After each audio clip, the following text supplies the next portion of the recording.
NewGenGamers.com.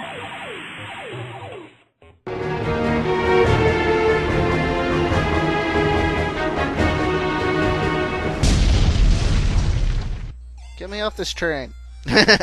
Yeah, and they have different puzzles and different level areas, and you kind of have to figure out what's what, and they get more difficult as you go along here.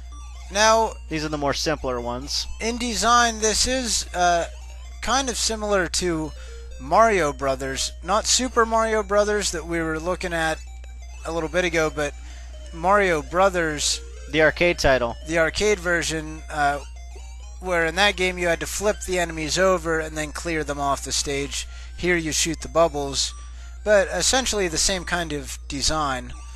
Now check that out.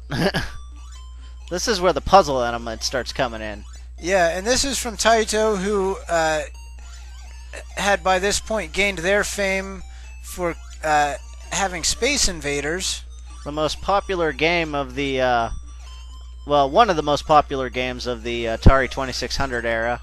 Yeah, and of the arcades, and the first huge Japanese title to be big in America. Yeah, I died. And so as you can see here, he's speeding up and getting vicious. Yeah, there we go. Nice. Grab the martinis. Oh, he's going to get all fudged up. So, Taito released this, and they were eventually bought out by Square Enix. And so they are now owned by Square Enix. And some of their other significant titles are Arkanoid, which was also had a great Nintendo port. Yeah, Taito had a lot of good titles. Super Puzzle Bobble, or what? Puzzle Bobble and Bust a Move, which they were the same game design, but they were awesome. Nice. Okay, so that's Bubble Bobble. Yeah, that was great early third-party two-player affair too. Really good two-player affair. Grab a buddy and tear into it. Bust some bubbles. Always be there.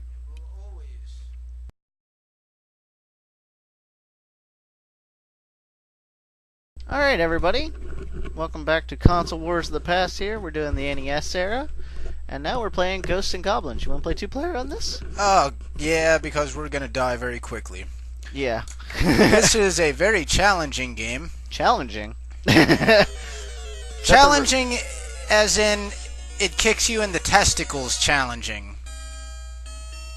There is our protagonist, Arthur, in his skivvies, trying to get his Mac on, and a demon comes out of the sky. Well, when that happens, you just gotta kill all the zombies and try and get your girl back. So that's what Arthur's doing. This is from Capcom, who's well known for nigh impossible games. Yes, and this was another arcade game originally brought home, and this was significant for Nintendo because they brought home all the all of the great arcade titles. Well, the Japanese arcade titles that were coming out from companies like Konami, Capcom, and Taito, and and so they latched onto these companies, and they became really pivotal. As you can see, it's frantic. Yeah, and Nintendo began to dominate the third-party relationships. The competing systems could not get the games that Nintendo was getting, and Nintendo strong-armed the companies to keep the games on Nintendo as time went on.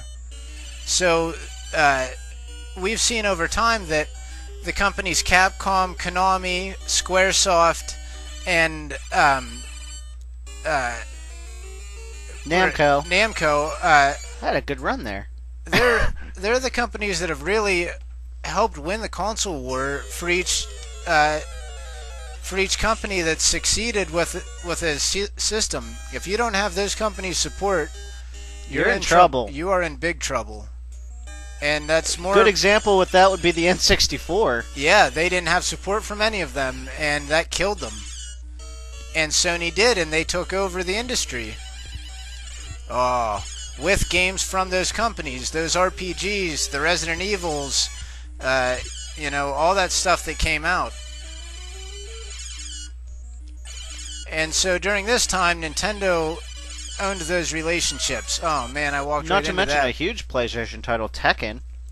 Yeah, I mean, just tons and tons of them have solidified each console war winner. And so the Nintendo is rife with stuff, and we're going to be looking at a string of third-party titles here. We looked at a Taito game with Bubble Bobble, looking at a Capcom game with Ghosts and Goblins here, which will cause you to curse at it many times. Randomly spout Tourette's and profanities from your tongue. There's really no way around it. This game hates you. This game is insanely difficult because it's unrelenting. There's no good strategy. The enemies are very sporadic. They attack from a lot of different angles and a lot of different ways. So you're just basically trying to survive. You want to talk about survival horror? Here you go. I don't even know what that thing does.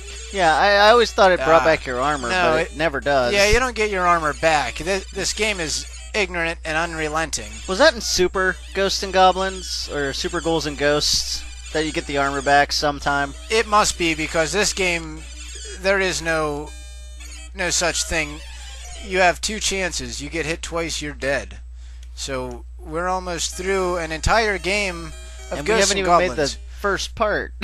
And you know, the game design of this reminds me a lot of Trojan for the NES as well, which was also ridiculously hard.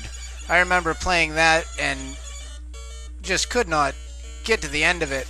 And it had a similar map layout where you'd see all these areas that you were trying to get to, and you're just like, I'm not that far and I'm not gonna get there. But you'd try and try. But you'd always, you know... Oh, great. Keep trying. Oh, come on! And that was the replayability of these games, was trying to figure them out and master them. Ray's done. I've got one more shot. I bet I'm going to beat the game in this shot. This is all I need. Watch me.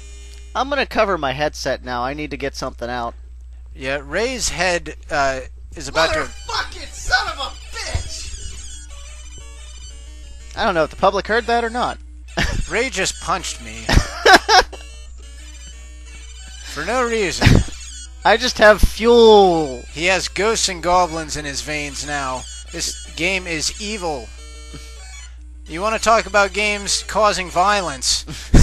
Yeah, this game causes violence. It doesn't have anything to do with the game content. It has to do with the challenge of the game. I guarantee you more Nintendo Entertainment System controllers were smashed because of this game than any Grand Theft Auto. That's right. If there's anything that old school Nintendo and Capcom brought you, was challenge. Constant challenge. And as Ray said, this game had a follow-up on the Super Nintendo, Super Ghouls and Ghosts. Which is also fantastic. Yeah, but equally good and equally difficult. Yeah, hard as hell. What makes this game so hard is the enemies, you can't get lined up with them very easily, so you're just prone to get hit. Alright. Alright, that game is evil. Let's play another evil game, but not evil that way. Not quite as unrelenting.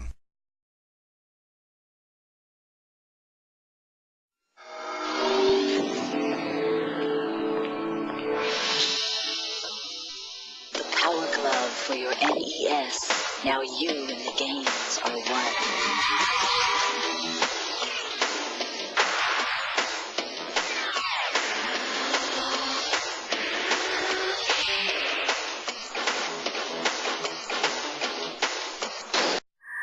NewGenGamers.com